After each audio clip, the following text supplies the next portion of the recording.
الحمد لله نستعينه ونستغفره ونؤمن به ونتوكل عليه ونعوذ بالله من شرور أنفسنا ومن سيئات أعمالنا من يهده الله فلا مضل له ومن يضلل فلا هادي له ونشهد أن لا إله إلا الله وحده لا شريك له ونشهد أن سيدنا وحبيبنا ومولانا محمدا عبده ورسوله الذي أرسله بالحق بشيرا ونذيرا وداعيا إلى الله بإذنه وسراجا منيرا فقد قال الله تعالى في كلامه المجيد أعوذ بالله من الشيطان الرجيم بسم الله الرحمن الرحيم এগুলো অফ করো হ্যাঁ إن الله وملائكته يصلون على النبي يا أيها الذين آمنوا صلوا عليه وسلموا تسليما সকলে দরুদ ইব্রাহিম পড়েন اللهم صل على محمد وعلى آل محمد كما صليت على إبراهيم وعلى آل إبراهيم إنك حميد مجيد اللهم بارك على محمد وعلى آل محمد كما باركت على إبراهيم وعلى آل إبراهيم إنك حميد مجيد ভিতরের যে সাউন্ড বক্সগুলো আছে ভিতরে এগুলো অফ করে দাও হ্যাঁ এই সাউন্ড বক্সগুলো অফ করো অফ হয় না এই যে আওয়াজ আসতেছে আওয়াজ আসছে না মাহফিল হবে উপরের মাইকে গান হবে এগুলো দিয়ে বুঝছো এবার হ্যাঁ এখন ঠিক আছে সকল প্রশংসার মালিকানা কার আপনারা কি আল্লাহর সাথে রাগ করে আছেন তা আল্লাহ নামটা আসতে হবে না জোরে হবে একটু জোরে সরে ভালোবাসা দিয়ে বলেন তো বিশাল আকাশ কার জমিন কার আমরা কার আইন চলবে কার প্রশংসা করবেন কার সে আল্লাহর জন্য সকলে করেন আলহামদুলিল্লাহ রব্বানা লাকাল হামদ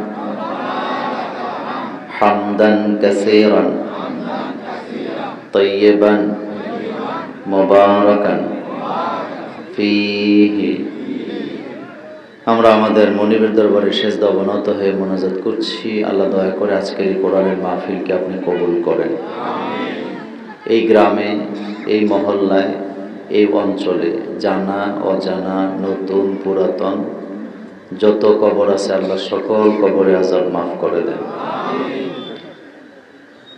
মা বোনদের জীবনের গুনাহ ক্ষমা করে দেন যে যত দূর থেকে এসেছেন আল্লাহ কদমে কদমে নেক দান করে দেন খাস করে যারা বিদেশে আছেন আল্লাহ দয়া করে প্রবাসীদের কামাইয়ের রিজিকে বারাকা দান করেন তাদেরকে সুস্থতা দান করেন আমরা এখানে এসে শুনতে পেরেছি একজন প্রবাসী ভাই ইন্তেকাল করেছেন আগামী দিন তার লাশ আসবে জানাজা হবে আজকের কোরআনের মাহফিল থেকে দোয়া করছি আল্লাহ যেন আমাদের ওই ভাইটিকে জান্নাতের উঁচু মাকাম দান করেন তার পরিবারকে যেন আল্লাহ সাকিনা দান করেন এই প্যান্ডেল লাইটিং মাইকিং যারা করেছেন আল্লাহ যেন তাদের ব্যবসায় বারাকা দান করেন আজকের এই প্রোগ্রাম দক্ষিণ রামনারায়ণপুর যুব সমাজ ও এলাকাবাসীর উদ্যোগে এটি ৫ম বার্ষিক তাফসীরুল কোরআন মাহফিল সভাপতিত্ব করছেন আমার অত্যন্ত প্রিয় একজন মানুষ, ভালোবাসার মানুষ, জনাব মঈনুদ্দিন ভাই। তিনি মরহুম হেদায়েতুল্লাহ সাহেবের, মেম্বার সাহেবের সুযোগ্য বড় সন্তান। আজকের প্রোগ্রামে বিশেষ মেহমান হারুনুর রশিদ বাহার, সম্মানিত চেয়ারম্যান ২ নং ইউনিয়ন পরিষদ, লিয়াকত আলী ভুট্টু, সাবেক চেয়ারম্যান, দেলোয়ার হোসেন শহীদ মাস্টার, সভাপতি আপনাদের এই মসজিদের, আমার অত্যন্ত পরিচিত মুখ জনাব মোহাম্মদ ইব্রাহিম খলিল মন্টু, বিশিষ্ট ব্যবসায়ী, মুস্তাফিজুর রহমান মাস্টার, সেক্রেটারি, কবিরাবাড়ি জামে মসজিদ। আজকের প্রোগ্রামে আমন্ত্রিত ওলামায়ে কেরাম হজরত মাওলানা খুরশেদ আলম, হজরত মাওলানা কারি শাহাদাত হোসেন, মোহতামিম কাসিমুল উলুম নুরানি ও হাফিজিয়া মাদ্রাসা, জনাব মাওলানা হুসাইন আহমদ মোহতামিম, মার্কাজুস সুন্নাহ মাদ্রাসা চন্দ্রগঞ্জ খতিব আপনাদের মসজিদ, হজরত মাওলানা হুসাইন আহমেদ আনসারি, প্রতিষ্ঠাতা পরিচালক, জামিয়াতুন নাজাত আল ইসলামিয়া মাদ্রাসা মসজিদ কমপ্লেক্স, উত্তরা, ঢাকা। সবার পরে যিনি আলোচনা করবেন, হাজার হাজার আলেমের ওস্তাদ, লেখক, গবেষক, অসাধারণ আলোচনা তিনি করেন, হজরত মাওলানা সৈফুল্লাহ মনির, সম্মানিত প্রিন্সিপাল, সোনাইমুড়ি হামিদিয়া কামিল মাদ্রাসা। আমরা দোয়া করছি আল্লাহ আপনি সকলকে কবুল করেন। দেখেন, আমরা কোরআন শুনতে এসেছি, তো কোরআন থেকে আসেন কিছু কথা আমরা শুনবো ইনশাআল্লাহ। প্রথম কথাটি যেটি বলবো সেটি হলো, এটি হলো শীতকাল। বলেন কি কাল? শীতকাল। শীতকালের ব্যাপারে রাসূল করিম সাল্লাল্লাহু আলাইহি ওয়াসাল্লামের অনেকগুলো হাদিস এসেছে। যখন প্রচন্ড শীত পড়ে বা প্রচন্ড গরম পড়ে, তখন রাসূল সাল্লাল্লাহু আলাইহি ওয়াসাল্লাম গরমের মধ্যে জোহরের নামাজটা একটু লেট করে পড়তেন, মানে একটু দেরি করতেন। মনোযোগ আছে আপনাদের? গরমের দিনে জোহরের নামাজ একটু দেরি করে পড়তেন, আর শীতকালে রাসূল সাল্লাল্লাহু আলাইহি ওয়াসাল্লাম জোহরের নামাজটা একটু আগায়া পড়তেন। কিন্তু আমাদের বাংলাদেশে গরমের দিনেও ১:৩০, শীতের দিনেও কি ১:৩০। কে যে চালু করছে আল্লাহ ছাড়া কেউ। দুনিয়ায় যত নামাজের রক্ত আছে বাংলাদেশে সবগুলা লড়াচড়া করে, কিন্তু জোহরের নামাজের টাইম আর লড়ে না। এটা সত্য না মিথ্যা? সত্য। তো একটু চিন্তা করেন তো, ৭টা বাজে যখন মাগরিবের আজান দেয় তখনও আপনি জোহর পড়লেন ১:৩০, আবার এখন মাগরিবের আজান দেয় ৫:১২, এখনো জোহর পড়লেন কয়টায়? ১:৩০। অথচ যখন সূর্য উদিত হইল ৪:৫৫, তখনও পড়লেন ১:৩০। এখন সূর্য উদিত হয় ৬:৩৫, এখনো কয়টায়? ১:৩০। তাহলে বোঝা গেল নামাজের টাইমগুলোর ব্যাপারে আমরা সচেতন হতে পারিনি। মাগরিবের নামাজ তো আমাদের দেশে একটা কালচার হয়েছে, আজান দিয়েই সাথে সাথে একামত দেয়। একজন ইমামকে জিজ্ঞেস করছিলাম যে, মোল্লা সাহেব, আজান দিয়ে সাথে সাথে ইকামত দেন কেন? এটা কেন দিতে হবে? কয়, হুজুর মাগরিবের সময় কম। তো মাগরিবের সময় কম এটা আপনাকে বলছে কে? এশার ওয়াক্ত হবে না যতক্ষণ মাগরিবের সময় শেষ হবে না ততক্ষণ। কিন্তু একটু চা লাগবে। আমাদের দেশে দেখবেন রমজানের মাস যখন আসে, রমজানের বাইরের সময় হুজুরকে যদি বলি, হুজুর সাহেব আজান দিয়া ৫টা মিনিট সময় দেন, লোকজনেরা নামাজ পড়তে আসো, ওযু ইস্তেনজা সাইরে আসো। কয়, মোল্লা ভাই নামাজের টাইম কম, এত সময় দেয়া যাবে না। কিন্তু রমজানের মাস যখন আসে তখন ওই হুজুরাই ঘোষণা দেয়, আজানের ১০ মিনিট, ১৫ মিনিট, ২০ মিনিট পরে জামাত হবে। রমজানের বাইরে ৫ মিনিট দিলেন না, রমজানের ভিতরে খাবার আছে বলে ২০ মিনিট সময় দিলেন। তাইলে বোঝা গেল খাবার আছে যেখানে, ফতুয়া উল্টায়া যায় সেখানে। একথা সত্য না মিথ্যা? খাবার পাইলে আমাদের ফতুয়া উল্টে যায়, টাকা পাইলে আমাদের ফতুয়া উল্টে ঢুকে যায়। প্রত্যেক নামাজ আউয়াল ওয়াক্তে পড়তে হবে, বলেছেন মুহাম্মাদুর সাল্লাল্লাহু। প্রত্যেক নামাজ আউয়াল ওয়াক্তে পড়তে হবে, কিন্তু আমাদের জ্ঞান নাই সে ব্যাপারে। যারা মক্কা মদিনা উমরা করতে যান, হজ করতে যান, মাগরিবের নামাজ বলেন তো আজানের সাথে সাথে হয় না 20 মিনিট পরে হয়। এটা দেখে আইসা কোনো হাজী সাহেব মসজিদে দাঁড়ায় বলে না যে হুজুর মক্কা মদিনায় তো দেখলাম মাগরিবের আজানের পরে 20 মিনিট 25 মিনিট পরে জামাত হয়, আমাদের এখানে সাথে সাথে হবে কেন? এই কথাটা কেউ বলতে চায় না। আজান মানে হলো আহ্বান করা, কি করা? তো আজান দিছেন, আপনি একজনকে ডাকছেন, একজন মুরব্বী মানুষ, তিনি ওযু করতে পারে, ইস্তেনজায় যাইতে পারেন। প্রস্রাব এবং ওযু করতে একটা মানুষের কমপক্ষে কয় মিনিট লাগে? 5 মিনিট। তা আপনি যে আজান দিয়ে একামত দিলেন, এই হাদিস আপনি পাইলেন কই, বা কেন দিলেন? আপনি মুসল্লিদের প্রতি ইনসাফ করতে পারেন নাই, কারণ আপনি একজনকে ডাকছেন নামাজে আসার জন্য, তাকে অন্তত আপনার মসজিদে আসা পর্যন্ত 5 মিনিট সময় দেওয়ার দরকার আছে নাকি নেই? আমি তো 5 মিনিট বললাম সর্বনিম্ন। আমার কথা যারা শুনছেন, আজকের পরে আপনার এলাকায় কোন মসজিদে আজান দিয়ে একামত দিবেন না, 5 মিনিট পরে জামাত করবেন। রাজি আছেন? আল্লাহ যেন আমাদেরকে বুঝার তৌফিক দান করেন, আমরা বলি আমিন। আমার কলিজা ভাইয়ের, আমরা কোরআন শুনতে এসেছি। বলেন কি শুনতে আসছি? কোরআন। মরক্কো নামে একটা দেশ আছে নাকি নাই? নাম শুনছেন? মরক্কোর গভর্নমেন্ট, মরক্কোর সরকার আলেম ওলামাদেরকে ডাকাইছে। কাদেরকে ডাকছে? আলেমদেরকে ডেকে জিজ্ঞেস করছে যে আমাদের দেশে যারা জেল খাটে, জেলখানা থেকে বের হয়ে যাওয়ার পরে আবার সেই কাজই করে। যেমন আমাদের বাংলাদেশে গরু চুরি করে যদি কেউ জেলখানায় যায়, 6 মাস জেল খাটে, বাইরে হওয়ার পরে ডাকাত হইয়া বাইরে হয়। মারামারির মামলায় যদি কেউ জেলে যায়, বাইরে হইয়া খুনের আসামি হয়। গাজার পোটলা সহ ধরা পড়ে যেটা জেলে যায়, এটা বাইরে হইয়া হিরোইন আর ইয়াবার ব্যবসা চালায়। এই কথাগুলো সত্য না মিথ্যা? একবার যে জেল খাটে তার সাহস বাড়ে না কমে? হেতে কয় ব্যাপার না, যাবো আবার বেরিয়ে চলে আসবো। মরক্কোর গভর্নমেন্ট আলেম ওলামাদেরকে জিজ্ঞেস করলেন, জেলখানায় যারা আসামি ম্যাক্সিমাম 40-এর নিচে তাদের বয়স, জেল থেকে যখন জামিনে মুক্ত হয় তারা আবার অপরাধে জড়ায় যায়, তাদেরকে কি করা যায়? কি করলে তারা আর সেই অপরাধে যাবে না?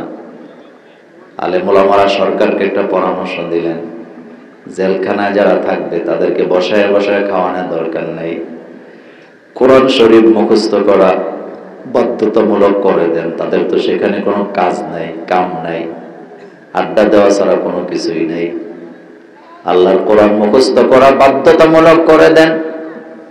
আশ্চর্য হবেন আপনারা, এই আইন করা হলো জেল কোড অনুযায়ী। জেলের ভিতরে কোনো আসামি বসে খেতে পারবে না, সারা দিন কোরআন তেলাওয়াত করতে হবে, কোরআন মুখস্থ করা লাগবে।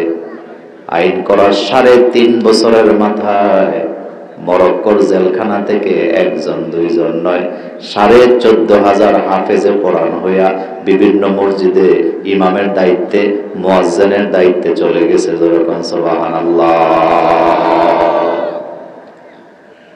কয় বছরে? কয় বছর? আপনারা কি আমার ভাষা বুঝেন? কয় বছর? মাত্র 3.5 বছরে 14,500 হাফেজ তারা তৈরি করছে জেলখানায় বসাইয়া। এটা পড়ার পরে আমি আশ্চর্য হইলাম। আমার বলেছিলাম, আমার বাংলাদেশেও যদি এমন আইন করা হয়, জেলখানায় বসে লুডু খেলা যাবে না, তাস খেলা যাবে না, আল্লাহর কোরআনের তালিম চলবে, কোরআন মুখস্থ করতে থাকো।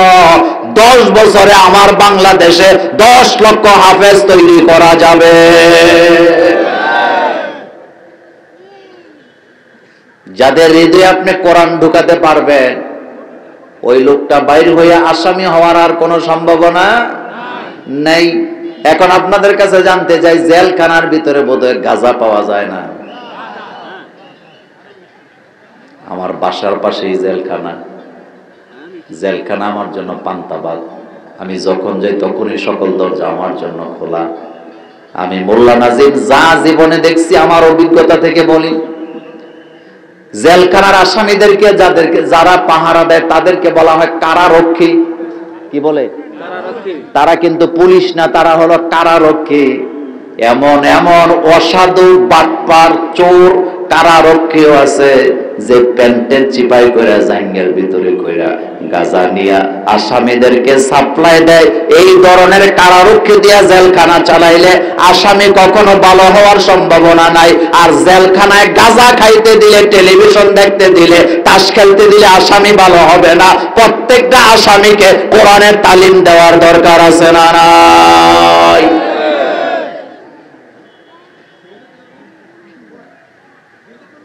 কোরআনের তালিম যারা পায় না তারা কখনো চুরিদারি ছাড়তে পারে না, মারামারি ছাড়তে পারে না। বাংলাদেশে যত বড় বড় দলের মিটিং হয়, মিটিং শেষে মাইকে ঘোষণা দেয় 10টা মোবাইল চুরি হয়েছে, 20টা মোবাইল হারায় গেছে, কেউ পাইয়া থাকলে দয়া কইরা দিয়া যাবেন নাকি? কথা কন না কেন? কিন্তু কয়দিন আগে কুমিল্লার এক মিটিং এ গেছিলাম, আমি মোল্লা নাজিমও সেখানে ছিলাম। কি আশ্চর্যজনক মিটিং! লক্ষ লক্ষ মানুষ জড়ো হয়েছে টাউন হলের ময়দানে। একটা মাত্র গেট দিয়া লক্ষ জনতা বের হয়েছে। মিটিং এর পরে কোনো ঘোষণা হয় নাই যে 2টা মোবাইল হারায় গেছে, পাইয়া থাকলে দিবেন। বরং উল্টা ঘোষণা হয়েছে, বাইরে হইতে যাইয়া ধাক্কা খাইয়া মোবাইল পড়ে গেছে, এরকমের 8টা মোবাইল পাওয়া গেছে। উপযুক্ত প্রমাণ দিয়া যার যার মোবাইল নিয়ে যাবেন। এখন একটু চিন্তা করেন, এক দলের মিটিং এ ঘোষণা হয় মোবাইল হারায় গেছে, আর এক দলের মিটিং এ ঘোষণা হয় মোবাইল পাওয়া গেছে। তাইলে বোঝা গেল কোরআনের কর্মী হওয়া ছাড়া চুরি বাটপারি ছাড়তে পারে না। তাহা মা আনজালনা আলাইকাল কুরআনা লিতাশকা। আল্লাহ বলছেন, নবী গো, আপনার উপর আমি কিতাব নাযিল করেছি, আপনি ক্লেশে পড়ে যাবেন, অভাবগ্রস্ত হবেন, ক্ষতিগ্রস্ত হবেন। এই জন্য তো নবী আমি আপনার উপরে কিতাব নাযিল করি নাই, আমি কোরআন নাযিল করছি আপনার ভাগ্যের পরিবর্তন করার জন্য। আল্লাহ কোরআন দিছে মানুষের ভাগ্যের পরিবর্তন করার জন্য, কিন্তু মুসলমানের সন্তান হইয়া ভাগ্য পরিবর্তন করার জন্য রাশিফল গণনা করাইতে যায়, হাতের মধ্যে আংটি দিয়া ভাগ্যের পরিবর্তন করতে চায়, এমন মুসলমান আছে না? যুবক পাসপোর্ট করছে, বিদেশ যাইতে পারে না। 2বার চেষ্টার পরে ডেট হয়েছে, বিদেশ যাইতে পারে নাই।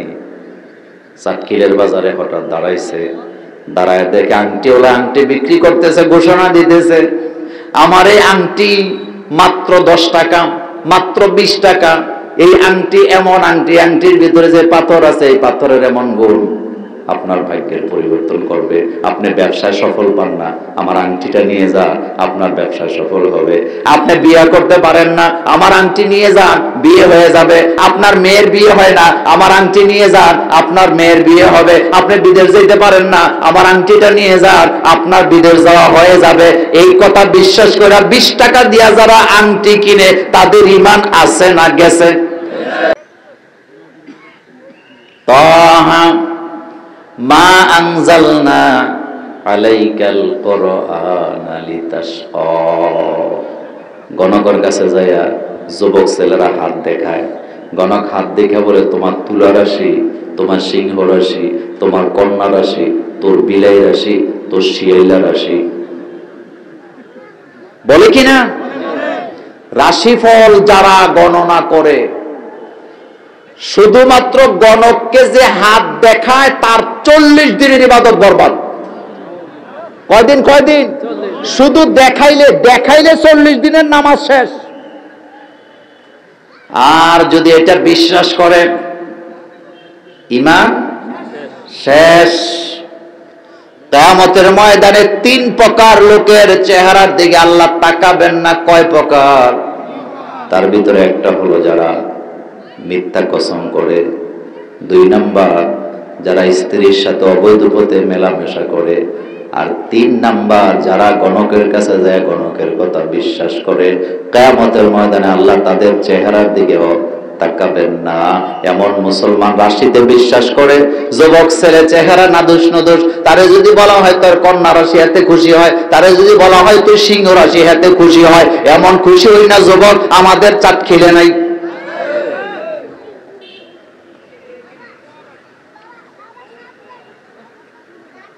আপনাদের এলাকায় নাই, আজকের মাহফিলে নাই। এতে কলেজে যায় ফ্যাম করছে, কোথায় যায়?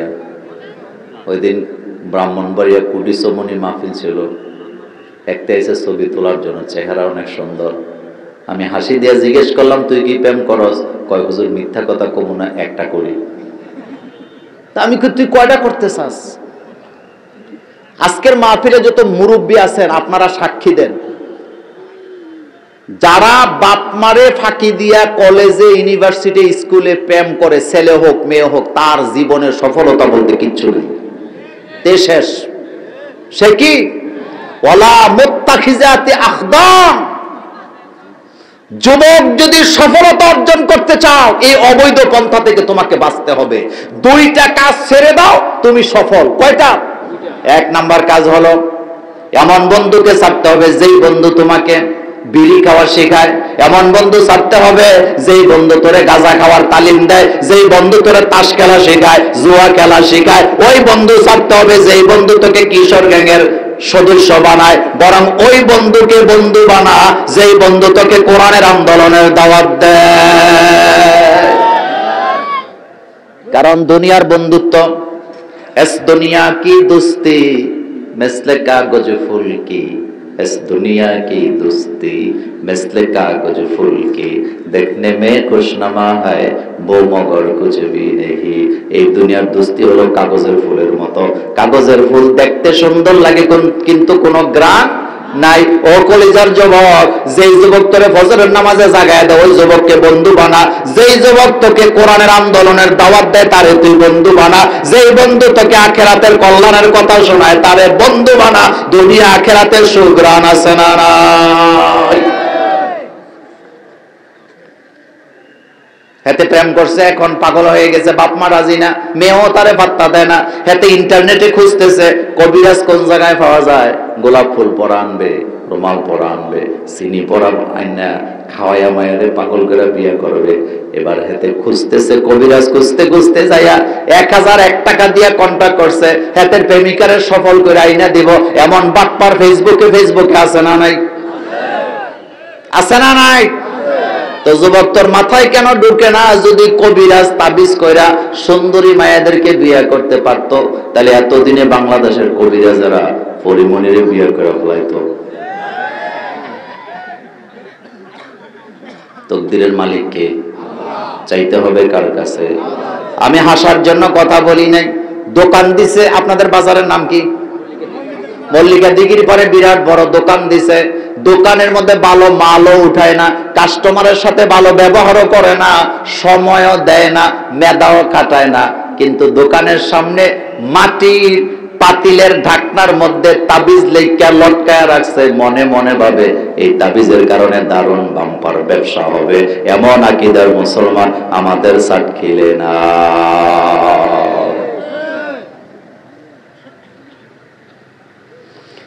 এইভাবে ভাগ্যের পরিবর্তন করা যায় না। আংটি দিয়া পাথর দিয়া যদি ভাগ্যের পরিবর্তন করা যেত, তাইলে বাজারে বাজারে যারা আংটি বিক্রি করে তারা ইলন মাস্কের চাইতে আরো বড় ধনী হয়ে যেত। ভাগ্যের মালিককে পরিবর্তন করার ক্ষমতা কার? যদি পরিবর্তন করতে চাও জাতির আর মানুষের, তাহলে কি লাগবে? এটা মোল্লার কথা না, আল্লাহর কথা। আল্লাহ এই কথাটা বলছেন, তাহা মা আনজালনা আলাইকাল কুরআনা লিতাশকা। নবী গো, যে কিতাব আমি আপনার উপরে নাযিল করেছি, কিতাবের কারণে বিপদে পড়বেন, ক্লেশে পড়ে যাবেন, এই জন্য কোরআন নাযিল করি নাই। কোরআন নাযিল করেছি ভাগ্যের পরিবর্তন করার জন্য। বাংলাদেশের মানুষের ভাগ্যের পরিবর্তন যদি করতে চান, সাদাবাজি দুর্নীতি যদি বন্ধ করতে চান, আল্লাহর কোরআনের আইনের দরকার আছে না?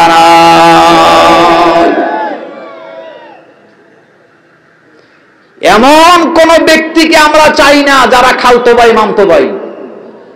কথা ঠিক কিনা?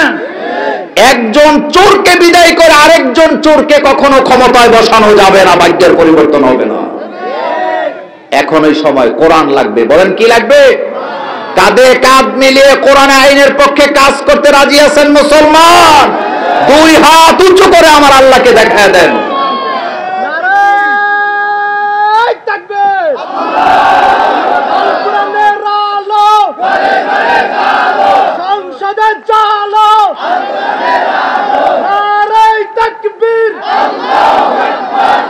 আলহামদুলিল্লাহ, আল্লাহ যেন কবুল করেন, আমরা বলি আমিন।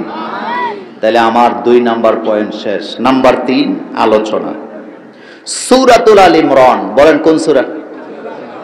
সূরাতুল আল ইমরানের 26 এবং 27 নাম্বার আয়াত থেকে কথা শুনবো ইনশাআল্লাহ। পড়েন, আউযু বিল্লাহি মিনাশ শাইতানির রাজীম, বিসমিল্লাহির রহমানির রহিম। قل اللهم مالك الملك تؤتي الملك من تشاء وتنزع الملك ممن تشاء وتعز من تشاء وتذل من تشاء بيدك الخير إنك على كل شيء قدير।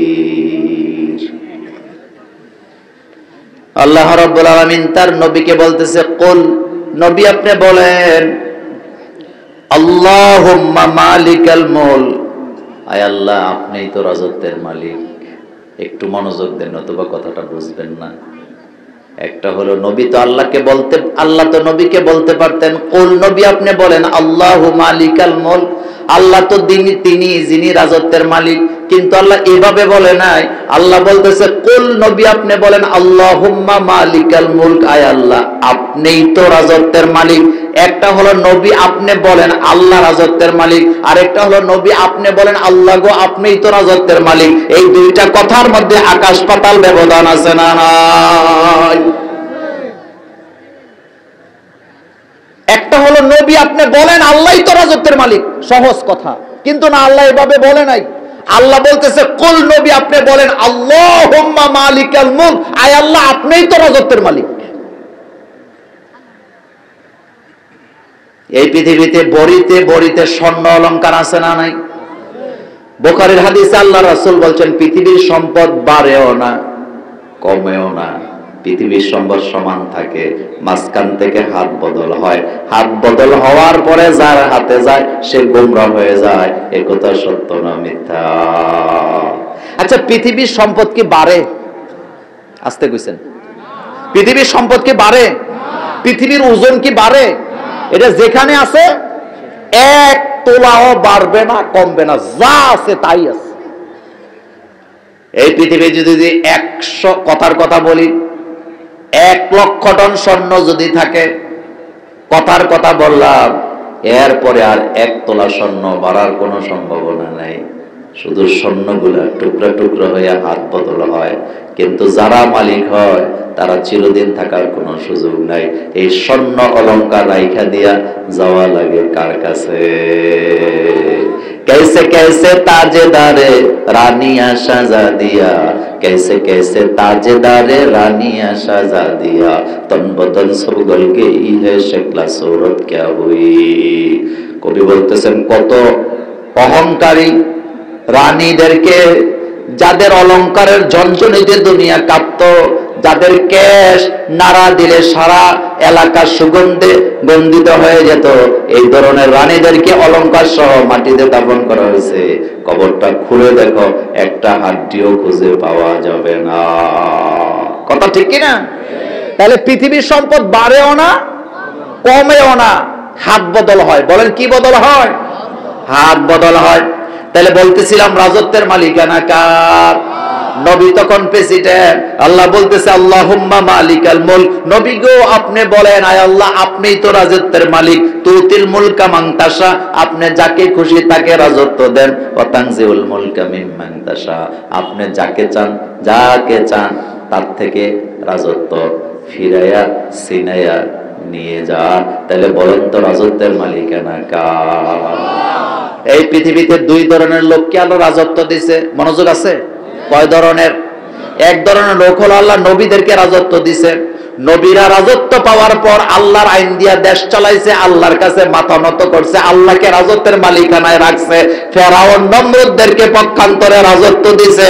ফেরাউন নমরুদ সহ যত স্বৈর শাসককে আল্লাহ রাজত্ব দেয়, তারা তখন আল্লাহর কথা ভুলে যায়, নিজের রাজত্বের সময়টাকে বাড়াবার জন্য হাজারো চেষ্টা করে, মানুষ হত্যা করে। এমন সরকার পৃথিবীতে আছে না নাই?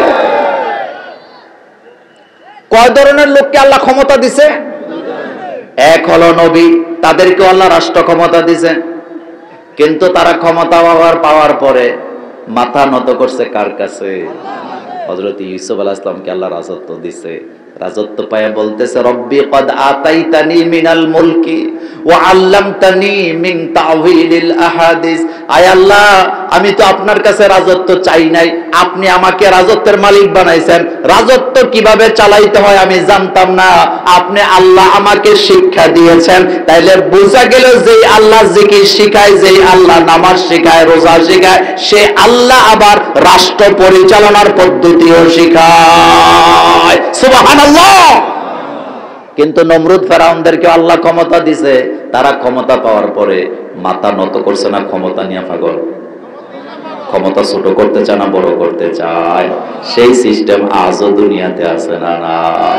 কবি কি সুন্দর করে বলছেন, পাদশাহ মালে মস্তে মাগরিবে হালে মস্ত, পাদশাহ মালে মস্তে মাগরিবে হালে মস্ত, খোবে রোয়া নাজে মস্তে আশেকা দিদারে মস্ত। এই পৃথিবীতে বাদশাহীদেরকে যখন বাদশাহী দেওয়া হয়, রাতের বেলা ঘুমায় না, সারা রাত টেনশন, বাদশাহীটা কিভাবে টিকায় রাখা যায়, বাদশাহীটা কতদিন দখলে রাখা যায়, এই চিন্তা সরকার প্রধানদের মাথার ভিতরে আছে না নাই? কিন্তু মূলত রাজত্বটা কার? বলেন কার? আমাদের বাংলাদেশের মেম্বার হয় কয় বছরের জন্য? একটা গ্রামের একজন মেম্বার দেখাতে পারবেন না যিনি 5 বছরের জন্য মেম্বার হওয়ার পরে, যেদিন ওমার মেম্বারের মেয়াদ শেষ হয়েছে, ওই দিন মসজিদে দাঁড়াইয়া জুমার নামাজে ঘোষণা দিছে, আলহামদুলিল্লাহ ও এলাকার জনগণ, আপনারা ভালোবেসে আমারে 5 বছরের জন্য মেম্বার বানাইছিলেন, আলহামদুলিল্লাহ, ভবিষ্যতে আর একদিনও চাই না, যা হয়েছে শুকরিয়া। এই কথা বলে থেমে যায় এমন একজন মেম্বারও পাবেন না, বরং 5 বছর পরে আবার চেয়ারম্যান হইতে চায়। কথা সত্য না মিথ্যা? চেয়ারম্যান আরো 10 বছর চায়, চেয়ারম্যান হইলে এমপি হতে চায়, এমপি হইলে মন্ত্রী হতে চায়, মন্ত্রী হইলে চুরির দান্দা আছে না? তাহলে দুনিয়ার তথাকথিত মানুষকে যখন আল্লাহ ক্ষমতা দেয়, ক্ষমতাকে ছোট করে না বড় করে? সিরিয়ার বাশার আল আসাদ এক পরিবার 54 বছর, কয় বছর? মূর্তি কম বানাইছে না বেশি বানাইছে? কিন্তু যেদিন আল্লাহ নামায় দিছে, কি করুণ অবস্থা, যেদিন সে চলে যায়, সন্ধ্যা রাতের খাবার ডিনার করার জন্য 22 রকমের খাবার রান্না করছে। কয় রকম? কয় রকম? 22 রকমের তরকারি রান্না করা হয়েছে রাতে ডিনার করার জন্য, টেবিলে পর্যন্ত দেওয়া হয়েছে। আপনারা এখনো ইন্টারনেটে ঘাটলে পাবেন। কিন্তু খেতে পারে নাই, কান্দরে নামায় দিছে কে? রাজত্ব কার? এটার একটা উপমা দেই আপনাদেরকে। আপনাদের এলাকার সবচেয়ে ধনী যেই লোকটা, মনে করেন আমার সভাপতি সাহেব, ওনার কথা বলি, উনি খুব ভালো মানুষ। সভাপতি সাহেব আপনাদের এলাকায় 100 একর জায়গার মধ্যে একটা বাড়ি বানাইছে। কয়শো একর? মনোযোগ আছে তো? কয়শো একর? এটার ভিতরে একটা ডুপ্লেক্স বাড়ি করছে, এই বাড়ির সামনে একটা গ্যারেজ করছে, আবার পার্কের মতো একটা জায়গা সাজাইছে বাচ্চাদেরকে খেলাধুলা করার জন্য, ভিতরে একটা বড় সুইমিং পুল বানাইছে, গোলাপের চাষ করছে এক জায়গায়, সূর্যমুখী এক জায়গায়, হাসনা হেনা এক জায়গায়, রজনীগন্ধা আরেক জায়গায়, এইভাবে করে বাড়িটারে সাজাইছে। এত সুন্দর বাড়ি, গাড়িগুলা একদিক দিয়ে ঢুকে আরেক দিক দিয়ে বেরিয়ে যায়। আমি শুধু বোঝানোর জন্য বলি, এত বড় বাড়ি বানায়া উনি আমারে ডাকছে, মোল্লা ভাই আমি 2 বছরের জন্য বিদেশ যাচ্ছি, আপনি আমার বাড়িটা একটু পাহারা দিবেন। এই যে উনি আমারে 2 বছরের জন্য বাড়িতে দিয়ে গেছেন, এই বাড়ির মালিক কি আমি না সভাপতি? তাহলে আমি হইলাম কেয়ারটেকার। আমি কি? ক্ষণিকের জন্য আমি মালিক, আমার হাতে চাবি, আমার হাতে কি? আমি তালা খুলে আপনাদের এলাকার লোকেরা, এই মুরব্বীরা সহ যারা যায়, আমি ঢুকতে দেই, আমি বাইর করি। কিন্তু উনি যখন বিদেশে চলে গেছে, আমি ওনার শখের ড্রয়িং রুম, এমন ড্রয়িং রুম যেখানে 200 লোক বসতে পারে, ওই ড্রয়িং রুমের মাঝখানে একটা বাথরুম বানাইছি। মনোযোগ আছে? কি বানাইছি? বাথরুম বানাইয়া পানির ট্যাঙ্কিটা ওনার শখের সুইমিং পুলের মধ্যে দিছি। গোলাপের বাগানের কাছে যাইয়া আমি আবনা গাছ লাগাইছি, দৈন্যা চাষ করছি। আমার কলিজার ভাইয়েরা, ওনার আম গাছের জায়গায় কাঁঠাল গাছ নিয়েছি, কাঁঠাল গাছের জায়গায় আম গাছ নিয়েছি। যে রাস্তাগুলো বানাইছিল কোবায়া সব শেষ করে দিছি। উনি যেদিন ফেরত আসবে, এটার ভিতরে যখন ঢুকবে, আমাকে রাখবে না বাইর করবে? কথা কয় না? ইজ্জত দিয়া না বেজ্জতি কইরা? শুধু বেজ্জতি করবে, বলবে তোমারে বিশ্বাস করে বাড়িতে পাহারা দেওয়ার জন্য বানাইছিলে, লাখ লাখ রেখে গেলাম, এই কাজ কেন করলাম? আমার কথাটা একটু বুঝেন। এই পৃথিবীর রাজত্ব কার? কিন্তু যারা রাজত্ব পায় তারা জমিনকে কেটে সারখার করে দেয়, পাহাড় কাইটা সমতল ভূমি বানায়, খালগুলাকে ভরাট করে বাড়ি বানায়, নদীগুলাকে বালি উঠায়া বালি খেগুলা জনমের মতো ধ্বংস করে দিছে। আমার কলিজার ভাইয়েরা, নিরপরাধ মানুষকে ফাঁসি দেয়, অপরাধীকে ছেড়ে দেয়। এদেরকে যখন আল্লাহ নামায়া দেয়, লাঞ্ছিত অপমানিত করার দরকার আছে না? জহারাল ফাসাদু ফিল বাররি ওয়াল বাহরি বিমা কাসাবাত আইদিন নাস। আল্লাহ বলেন, এই জমিনটাকে আমি এত সুন্দর করে মানুষের বসবাসের উপযোগী করে বানাইলাম, কিন্তু এই জমিনটাকে বড় লোকেরা নষ্ট করে। একটু মনোযোগ দেন। আমার দেশে একটা কথা আছে, শক্তের বক্ত জোরে কর না। এ কথা সত্য না মিথ্যা? কিভাবে সত্য আমি আপনাকে প্রমাণ দেই। ব্যাংক থেকে 1000 কোটি টাকা ঋণ নিছে এক বড় লোক। কয় হাজার? নেওয়ার সময় নিয়ত করছে আর দেবো না। আপনি 50,000 টাকা ব্যাংকের থেকে ঋণ নেন, আপনি না দিয়ে বাঁচতে পারতেন না, কিন্তু 5,000 কোটি টাকা নিয়ে মাইরা দেয়, এমন রাঘব বোয়াল বাংলাদেশে আছে না? এবার খেয়াল করেন, 5,000 কোটি টাকা ব্যাংক থেকে লোন নিয়া আপনাদের চাটখিলের সবচেয়ে বড় যেটা বিল, সেই বিলের মধ্যে বিরাট বড় একটা ফ্যাক্টরি দিয়া, ওই ফ্যাক্টরির ধোঁয়া দিয়ে অক্সিজেন নষ্ট করে, ওই ফ্যাক্টরির বর্জ্য দিয়ে নদীর পানি নষ্ট করে এলাকা শেষ। তাদের বিরুদ্ধে গভর্নমেন্টের অথবা প্রশাসনের কোনো ব্যবস্থা নাই, কিন্তু গরিব মানুষ একটা রিক্সা চালায়, হাতে একটা সকেট লাগাইয়া কারেন্টে চার্জ দেয়, আর মন্ত্রীরা ওখানে বৈশা বৈশা কয় অটো রিক্সা চলবে না, এইগুলো চললে পরে কারেন্ট খাইয়া পালায়। এমন দুর্নীতিবাজ বাংলাদেশে আছে না? তো যেই লোকটা 5,000 কোটি টাকা লোন নিয়ে পরিবেশ নষ্ট করলো, দুনিয়া ধ্বংস করলো, তার বিরুদ্ধে কথা নাই। আর একজন রিক্সাওয়ালা একটা ব্যাটারি চার্জ দিলে কারেন্ট শেষ হয়ে যাবে, এটা জুলুমবাজ লোক ছাড়া কেউ বলতে পারে না। কথা কি সত্য? আচ্ছা, আরেকটা কথা বলি। গ্রামে গ্রামে অল্প পয়সায় মুয়াজ্জিনি করে এমন মুয়াজ্জিন আছে না নাই?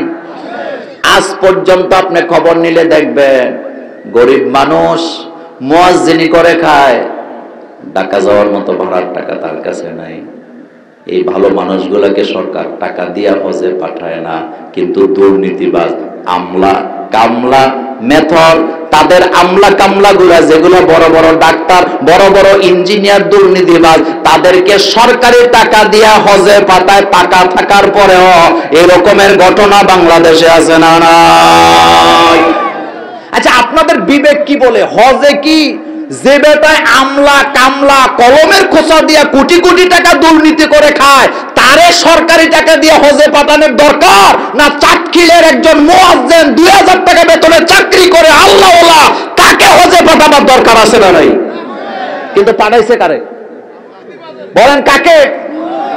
আপনি কমলাপুর রেল স্টেশনে যায় দেখেন, হাজার হাজার ছেলে মেয়ে পাবেন যাদের আব্বা নাই, আম্মা নাই, বাড়ি নাই, ঘর নাই, থাকার জায়গা নাই। তাদের জন্য রাজুকের পক্ষ থেকে কোনো ফ্ল্যাট নাই, প্লট নাই বরাদ্দ, কিন্তু বড় বড় আমলা কামলা চোর বাটপারের জন্য রাজুকের প্লট আছে না? তার মানে বোঝা গেল আমরা তেলের মাথায়, জোরে কর না, কিসের মাথায়? এই জুলুমগুলো আমাদের দেশে আছে না নাই? এই জুলুম থেকে যদি বের হতে চান, রাজত্বের মালিকানায় দিতে হবে কাকে? জমিন কার? আইন চলা দরকার কার? এই কথাটা নবীকে দিয়ে আল্লাহ বলাচ্ছেন, কুল আল্লাহুম্মা মালিকাল মুলক। নবী গো আপনি বলেন, আয় আল্লাহ আপনিই তো রাজত্বের মালিক, আমি তো কেয়ারটেকার, মাত্র পাহারাদার হয়েছি। আমি যেহেতু কেয়ারটেকার, আপনার রাজ্যের মধ্যে জুলুম করার কোনো অধিকার আমার, বলেন আমার নাই, কারণ রাজত্ব তো আপনার। হযরত সুলাইমান আলাইহিস সালামকে আল্লাহ রাজত্ব দিছে, কিন্তু সুলাইমান আলাইহিস সালাম আইন মানে কার? পাশাপাশি বিলকিসরে আল্লাহ রাজত্ব দিছে। বিলকিস অহংকারী, সূর্য পূজা করে, মনে যা চায় তা আইন করে। অহংকার আছে না নাই? এগুলা গল্প না কোরআন। হযরত সুলাইমান আলাইহিস সালাম মিটিং ডাকালেন। সুলাইমান আলাইহিস সালাম তিনি গোলামি করে কার? বিরাট মিটিং ডাকালেন। ওই মিটিং এর মধ্যে শুধু মানব জাতি আসলে হবে না, পশু পাখিরা পর্যন্ত আসতে হবে। সবাই সময় মতো হাজির, একজন সময় মতো আসতে পারেন নাই, হুদহুদ। হযরত সুলাইমান আলাইহিস সালাম যখন হাজিরা নিচ্ছিলেন, একজন বললেন হুদহুদ পাখি এখনো উপস্থিত হয় নাই। হযরত সুলাইমান আলাইহিস সালাম বলেন, সে যখন আসবে আমি তাকে হত্যা করব, কারণ আমি তাকে সময় দিয়েছি মিটিং এ সময় মতো আসার জন্য, কেন আসে নাই আমি তাকে হত্যা করব। ঘোষণা দেওয়ার পরে হুদহুদ পাখি হাজির। হযরত সুলাইমান আলাইহিস সালামের সামনে এসে হুদহুদ পাখি থরথর করে কাঁপতেছে। হযরত সুলাইমান আলাইহিস সালাম প্রথম কথাটাই বলতেছে, সময় মতো কেন আসলি না? আর আমার দেশের মিটিং ডাক দেয় 2টায়, নেতা আসে 5টায়। কথা কন না কেন? নেতা কয়টায় আসে? 5টায়। যেই দলের সময়ের জ্ঞান নাই, ওই দল কখনো দেশকে উন্নতি করতে পারবে না। সে ওয়াজ আজকে করব না। শোনেন, এখন হুদহুদ পাখি দেখলেন সুলাইমান আলাইহিস সালাম রাগান্বিত হয়ে আছে, তিনি বসা থেকে দাঁড়ালেন, বললেন আমি তোকে হত্যা করব। হুদহুদ পাখি বলতেছে, সুলাইমান আপনি যদি আমার কথা না শুনে আমাকে হত্যা করেন, আপনি আফসোস করবেন, কারণ আমার কাছে এমন এক সংবাদ আছে যেটা শুনলে আপনি আশ্চর্য হয়ে যাবেন। সুবহানাল্লাহ আসে না? হযরত সুলাইমান আলাইহিস সালাম কয়, তুমি আমাকে থামাবার জন্য বলতেছো, যদি একটা শব্দ মিথ্যা প্রমাণ হয় আমি তোরে এমন শাস্তি দিব যেই শাস্তি কেউ কাউকে দুনিয়াতে দেয় না। হুদহুদ কয় না, আমি একটা কথা মিথ্যা বলবো না। তো সুলাইমান বলতেছে, কি দেখে আসছো বলো? এখন বলতেছে, আমি সময় মতো রওনা দিয়েছিলাম আপনার মিটিং এ আসার জন্য, কিন্তু আমি যখন শাম দেশের উপর দিয়ে আসতেছিলাম দেখলাম একটা মিটিং চলতেছে। মিটিং এর সভাপতি হলো রানী বিলকিস। মনোযোগ আছে? কি? এবার হুদহুদ পাখি বর্ণনা দিছে, আহ কি তার সিংহাসন, কি তার সিংহাসন, কি তার অলংকারের জঞ্জনানি, কি তার মুকুট, মনোযোগ আছে তো, কি তার কেশ, কি তার পাওয়ার, কি তার তাকানো, কি তার চোখ রাঙ্গানি, কি তার কলমের দাগ। সে যখন চোখ রাঙ্গানি দেয়, তার সেনাপ্রধানেরাও তার সামনে কথা বলার সাহস পায় না। আমি দেখলাম ওই মহিলাটা সূর্য পূজা করে। কি পূজা? হযরত সুলাইমান আলাইহিস সালাম এই কথা শোনার সাথে সাথে বললেন, কাগজ কলম দাও। একজন শাসক তিনি যদি আল্লাহওয়ালা হয়, তার পার্শ্ববর্তী দেশের শাসক যদি মুশরিক হয়, ওই শাসকের উপরে ওয়াজিব হলো তার পার্শ্ববর্তী শাসককে দ্বীনের দাওয়াত দেওয়া, তাওহীদের দাওয়াত দেওয়া। সে আমলটাই সুলাইমান আলাইহিস সালাম করলেন। আর আমার 54 বছরে বাংলাদেশে এমন একজন রাষ্ট্রপ্রধান পাইলাম না যিনি পার্শ্ববর্তী দেশের রাষ্ট্রপ্রধানকে ইসলামের দাওয়াত দিতে পারে। এটা যদি করতে হয়, ইসলামপন্থীদেরকে ক্ষমতায় যাওয়ার দরকার আছে না? না, আমি কি গল্প বলতেছি না কোরআন শোনাচ্ছি? হযরত সুলাইমান আলাইহিস সালাম হাতে যে কাগজ কলম নিলেন, এটা কি প্রেমের চিঠি ছিল না তাওহীদের চিঠি? তাওহীদের চিঠি। তিনি লিখছেন, ওয়া ইন্নাহু মিন সুলাইমান, এটা তো সুলাইমানের পক্ষ থেকে। সুবহানাল্লাহ। এবার চিঠির শুরুতে বিসমিল্লাহ আছে না নাই? আস্তে কয়, আছে না নাই? এবার চিঠি লেখা হুদহুদকে দায়িত্ব দিছে, যা চিঠি পৌঁছায় দিবি। চিঠি নিয়ে যাচ্ছে, এবার যাইয়া রানী বিলকিসের হাতে চিঠি দিছে, ওইটা আমার বলার উদ্দেশ্য নয়। আমি শুধু বুঝাইতে চাইলাম, একজন শাসক সূর্য পূজা করে, আল্লাহরে মানে না। আরেকজন শাসক নবী, তিনি আল্লাহরে মানে। যখন শুনছে পার্শ্ববর্তী দেশের শাসকটা মুশরিক, তিনি তাওহীদের দাওয়াত দিয়ে জানায়া দিয়েছে আল্লাহ ছাড়া তো কাউকে গোলামি করা যায় না, আল্লাহ ছাড়া কারো আইনও মানা যায় না। তবে একটা সুখবর খুব ভালো লাগছে, যদিও আমাদের বর্তমান রাষ্ট্রপ্রধান তিনি একেবারে আল্লাহর ওলি অথবা তিনি পাক্কা আলেম, আমি সেটাও বলি নাই, কিন্তু জামিয়া আজহারে যায় তিনি যে বক্তব্যটা দিয়েছে, ওই বক্তব্য আমাদের হৃদয় ঠান্ডা করে দিয়েছে। একজন মুসলিম শাসকের বক্তব্য এমনই হওয়ার দরকার আছে না? না, আপনাদের মনে আছে পাকিস্তানের ইমরান খান, নাম শুনছেন? কথা কর না।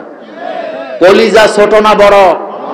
জাতিসংঘের অধিবেশনে যখন বক্তৃতা দিচ্ছিলেন, সে যখন কোরআনের আয়াতগুলো বলতেছিল, সে যখন হাদিসের ইবারতগুলো বলতেছিল, আমরা বুঝে গেছি এটাই একজন মুসলমান শাসকের চরিত্র হওয়া দরকার। বাংলাদেশের একজন মেয়ে, নাম তার আয়াত ফাতিহা, নাম শুনছেন? ফাতিহা আয়াত, বলেন নাম কি? পৃথিবীর ইতিহাসে, জাতিসংঘের ইতিহাসে মুসলিম নাবালিকা বাচ্চা জাতিসংঘে যে সে বক্তৃতা দিতে পারে না, এত সোজা না, তাকে অনেকগুলো ইন্টারভিউ দিয়ে সেখানে যেতে হয়। সেই মেয়ে একমাত্র পৃথিবীর মুসলিম মেয়ে, নাবালিকা মেয়ে, যে জাতিসংঘের অধিবেশনে বসে কোরআনের আয়াত তেলাওয়াত করে বক্তৃতা দিয়েছে। আমরা দোয়া করি আল্লাহ যেন তাকে দেশের খেদমতের জন্য কবুল করেন। সে ইন্টারভিউতে বলেছেন, আমি মুসলিম, আমাকে জাতিসংঘে নয়, আমাকে যেখানে দাঁড়া করানো হবে, আমার বক্তব্য, আমার ভাষা, আমার প্রেজেন্টেশন প্রমাণ করতে হবে আমি একজন মুসলমান। আমাদের বাংলাদেশে একটা কথা আছে, ডেকি স্বর্গে গেলেও, বলেন স্বর্গে গেলেও বাড়াবা। এই যেন রাষ্ট্রপ্রধান যদি আল্লাহওয়ালা হয়, তিনি মানুষকে আল্লাহর পথে দাওয়াত দেয়। হযরতে জাকির নায়েক একজন ডাক্তার মানুষ, কিন্তু তার দাওয়াত সারা দুনিয়াতে আছে না নাই? গতকালকে গাড়ির মধ্যে জাকির নায়েকের একটা বক্তব্য শুনতেছিলাম, কি চমৎকার কথা। জাকির নায়েক বলেন, ও যুবকেরা, সফলতা চাও, কোটি কোটি টাকার মালিক হতে চাও, কোটি টাকায় তোমাকে শান্তি দিতে পারবে না। যদি দিতে পারতো, ইলন মাস্কের মতো বড় বড় ধনী যারা, তাদের সংসার কখনো ভেঙে যেত না। আশ্চর্য হবেন আপনারা, বর্তমান পৃথিবীতে যে সেরা 10 জন ধনী আছে, শুধু বাংলাদেশ না, আপনাদের সাতক্ষীর না, সারা পৃথিবীতে শ্রেষ্ঠ যে 10 জন ধনী ব্যক্তি আছে, এই 10 জনের ভিতরে অলরেডি 8 জনের তালাক হয়েছে। যুবকরা কথা কয় না? কয়জন? কয়জন? একটু খেয়াল করেন, পৃথিবীর শ্রেষ্ঠ ধনী 10 জন, সোজা কথা নয়, তাদের মধ্যে কয়জনের তালাক হয়েছে? টাকায় কি শান্তি দিতে পারে? টাকা কি সংসার টিকায়? তোর হুন্ডা দেখিয়া যে ফেম করছে, আসলে তোরে ভালোবাসি না, তোর হুন্ডা দেখিয়া আইফোনের আশা কইরা তুই হ্যাপি বার্থডে করে আইফোন দিবি, এই জন্য তোরে ভালোবাসছে। কথা ঠিক কিনা? এই ধরনের ভালোবাসা আমাদের কোনো দরকার নেই। কথা বুঝাচ্ছিলাম, রাজত্ব কার? একজন রাষ্ট্রপ্রধান যখন আল্লাহওয়ালা হয়, মাথা নত করে কার কাছে? এই কথাটাই নবীকে আল্লাহ বলছেন, কুলিল্লাহুম্মা মালিকাল মুলক। নবী আপনি বলেন, আল্লাহুম্মা মালিকাল মুলক, আয় আল্লাহ আপনিই তো রাজত্বের মালিক। তুতিল মুলকা মান তাশা, আল্লাহ আপনি যাকে খুশি তাকে রাজত্ব দান করেন। ওয়া তানজিউল মুলকা মিম্মান তাশা, আপনি যাকে খুশি তাকে কান ধরে রাজত্ব থেকে নামায়াও দেন। তবে মজার কথা বলে, আল্লাহ নবীদেরকে রাজত্ব দিয়া কোনোদিনও নামায়া দেয় নাই, কারণ নবীরা মাথা নত করে কার কাছে? আর যারা নামতে চায় নাই, ফেরাউন নমরুদদেরকে লাঞ্ছিত অপমানিত করে ক্ষমতা থেকে নামায়া দিছে কে? তাহলে ক্ষমতা কার? আর যারা বাহাদুরি করে তারা হলো কেয়ারটেকার। বলেন তারা কি? চিরস্থায়ী ক্ষমতার মালিক একমাত্র কে? কুল্লু মান আলাইহা ফান ওয়া ইয়াবকা ওয়াজহু রাব্বিকা যুল জালালি ওয়াল ইকরাম। আল্লাহ বলেন এই দুনিয়ায় যা আছে সবকিছু ধ্বংস হয়ে যাবে, বাকি থাকবেন যিনি, তিনি কে? তিনি হলেন লা ইলাহা লা ইলাহা ইল্লাল্লাহ, লা ইলাহা লা ইলাহা ইল্লাল্লাহ মুহাম্মাদুর রাসূলুল্লাহ সাল্লাল্লাহু আলাইহি ওয়াসাল্লাম। তাহলে রাজত্ব কার? মাথাটা নত করার দরকার কার কাছে? সেজদা দিবেন কাকে? কিছু চাইলে চাইবেন কার কাছে? আল্লাহ ছাড়া কারো কাছে হাত পাতা যাবে না। রাজত্বের মালিক যারা, তারা নবীদেরকে ছাড়া যাদেরকে আল্লাহ রাজত্ব দিয়েছে সবাই মানুষের উপর অত্যাচার করেছে। করছে কিনা? নমরুদ অত্যাচার করছে না? ফেরাউন করে নাই? তারা নিজের ক্ষমতাটাকে লম্বা করার জন্য যা যা করার সব তারা করছে, কিন্তু সময় মতো কান ধরে নামায় দিছে কে? এক সেকেন্ডও বেশি থাকতে দেন নাই। আমার কলেজার ভাইয়েরা, আমি একটা উজর খাই করবো আজকে। আমি কিন্তু এই মাহফিলে আরো একবার আসছি, মনে আছে আপনাদের? আমি আপনাদেরই লোক। আমি বিভিন্ন কারণে নোয়াখালী লক্ষ্মীপুরে মাহফিল বেশি করি, অনেকগুলা কারণ আছে। তার ভিতরে 1 নম্বর কারণ ছিল মাওলানা লুৎফুর রহমান, 2 নম্বর কারণ হচ্ছে আমাদের আওলাদের রাসূল। আলহামদুলিল্লাহ, উনি আমারে এত ভালোবাসেন, ওনার কাছে কেউ গেলেই কয় মোল্লা নাজিমরে দাওয়াত দাও। তা আমি বিভিন্ন কারণে আপনাদের এলাকায় মাহফিল বেশি করি। আপনার মহিউদ্দিন হাসান ভাই, ওনার কারণে আমি এদিকে মাহফিল বেশি দেওয়া লাগে। আমি ইনশাল্লাহ আজকে কিন্তু আমার কথা ছিল মাগরিবের পরে আমি আলোচনা করব। আমার পরের মাহফিলটা অনেক দূরে, আনফরচুনেট রাস্তায় এত জ্যাম, 2:30 বাজে রওনা দিছি, এখানে বোধহয় আসছি 6:45। এত জ্যাম, অথচ 1 ঘন্টার রাস্তা। তো আমি আপনাদের ভাই, আজকে আমি আর সামনের দিকে যেতে চাই না। আমার পরে বিজ্ঞ আলোচকরা আলোচনা করবেন ইনশাল্লাহ। আর এই মাহফিলটা মূলত শর্ত দিয়ে দিছিলাম যে মাগরিবের পরে আমি আপনাদেরকে 1 ঘন্টা সময় দিয়ে যাব। যেহেতু জ্যামে পড়ছি পারি নাই, এরপরও মোটামুটি 1 ঘন্টার কাছাকাছি আলোচনা হয়েছে। আমি কথা দিলাম ভবিষ্যতে যদি সুযোগ পাই একেবারে মুখ্যম টাইমে আপনাদেরকে আলোচনা করে শোনাবার জন্য আমার ইচ্ছা আছে। আল্লাহ যেন আমাদেরকে কবুল করেন। আপনাদের সাথে আবার আমার দেখা হবে অন্য কোনো দিন, অন্য কোনো মাঠে, অন্য কোনো বিষয় নিয়ে। আল্লাহ পাক সে পর্যন্ত আমাদের সকলকে ভালো রাখুক। আসসালামু আলাইকুম ওয়া রাহমাতুল্লাহি ওয়া বারাকাতুহু।